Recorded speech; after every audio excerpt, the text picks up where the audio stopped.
Assalamualaikum warahmatullahi wabarakatuh.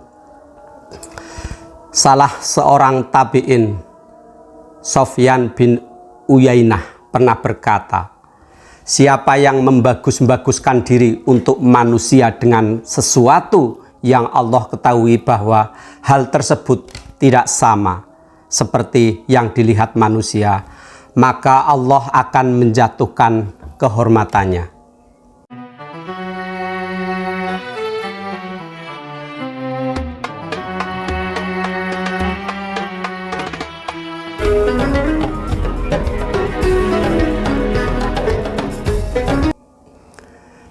Saudaraku, nasihat tersebut bisa dijadikan pengingat untuk kita, yaitu hidup di zaman sekarang ini.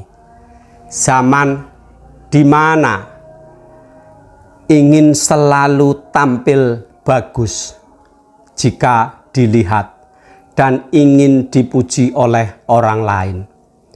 Hal tersebut memang sangat mungkin dilakukan oleh kita, baik di dunia nyata ataupun di dunia maya, seperti menyebarkan berita palsu, memamerkan ibadah hanya untuk pujian, untuk menarik simpati, dan lain sebagainya. Apa yang dikatakan oleh Sufyan bin Uyainah mengingatkan kita bahwa segala yang kita perlihatkan secara zahir dan itu berbeda dengan kenyataan yang disembunyikan. Allah Maha mengetahui semuanya. Allah akan menghinakan kita apabila kita berdusta dengan apa yang kita lakukan, yaitu ketika kita berniat hanya memuaskan diri dengan apa yang dilakukan, bukan untuk kebaikan yang sesungguhnya. Saudaraku, sebagai manusia yang mudah goyah keteguhannya, hendaknya kita senantiasa menelaah perbuatan kita dan sering-sering mengoreksi niat baik kita. Karena terkadang kealpaan kita mengoreksi niat untuk membuat kita terjatuh dalam perbuatan yang melampaui batas. Menghalalkan cara dengan menipu, berdusta sehingga merugikan diri sendiri dan juga orang lain. Allah menyukai hambanya yang berbuat baik dan jujur.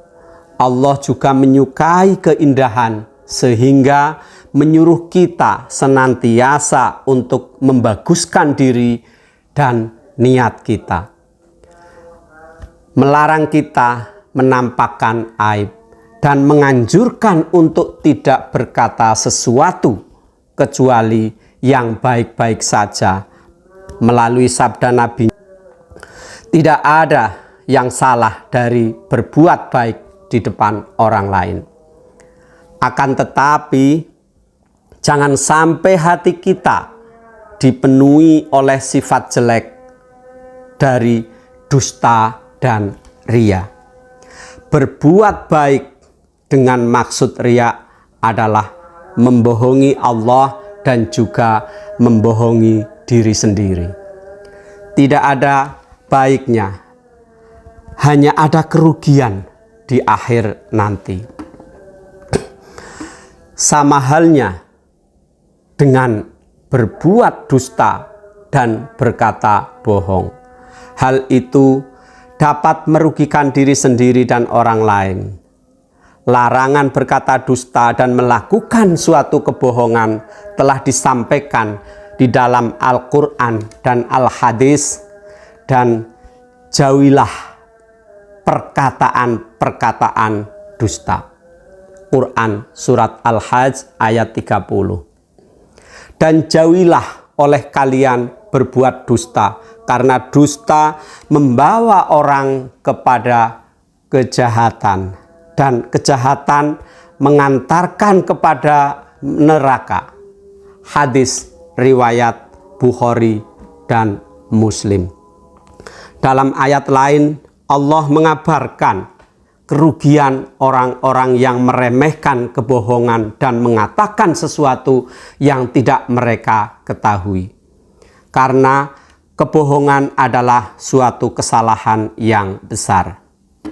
Ingat, di waktu kamu menerima berita bohong dari mulut ke mulut dan kamu katakan dengan mulutmu apa yang tidak kamu ketahui sedikit dan kamu menganggapnya sesuatu yang ringan saja, padahal itu di sisi Allah adalah sesuatu yang besar. Quran Surat An-Nur ayat 15. Saudaraku, dunia maya membuat seseorang bisa menyebarkan berbagai macam hal, bahkan yang tidak ia ketahui kebenarannya pun. Maka dari itu perlunya penanaman pemahaman bahwa segala yang kita lakukan di dunia juga akan dipertanggungjawabkan. Memperbagus tampilan untuk memamerkan perbuatan baik tapi hatinya bermaksud buruk juga merupakan suatu kebohongan. Bisa kita cermati pula sabda Nabi yang menceritakan tentang orang-orang yang di akhirat melalui pengadilan Allah Subhanahu wa Ta'ala. Mereka dihukum karena merasa telah berbuat kebaikan di dunia. Ada yang berjihad lalu mati syahid. Ada juga yang berilmu, yang membagikan ilmunya dan rajin membaca Al-Quran. Dan orang-orang juga banyak yang bersedekah dengan hartanya. Ketiganya mengakui bahwa semua perbuatan untuk atas nama Allah semata. Akan tetapi ternyata Allah telah mengetahui isi hati mereka yang menunjukkan sebaliknya. Mereka telah membohongi Allah dan dirinya sendiri, sehingga dikatakan kepada mereka, engkau telah berdusta. Hadis riwayat Muslim. Semoga kita semua dijauhi dari niat buruk untuk semua perbuatan kita. Mudah-mudahan kita selalu terjaga untuk terus beramal baik tanpa ada niat atau embel-embel lainnya.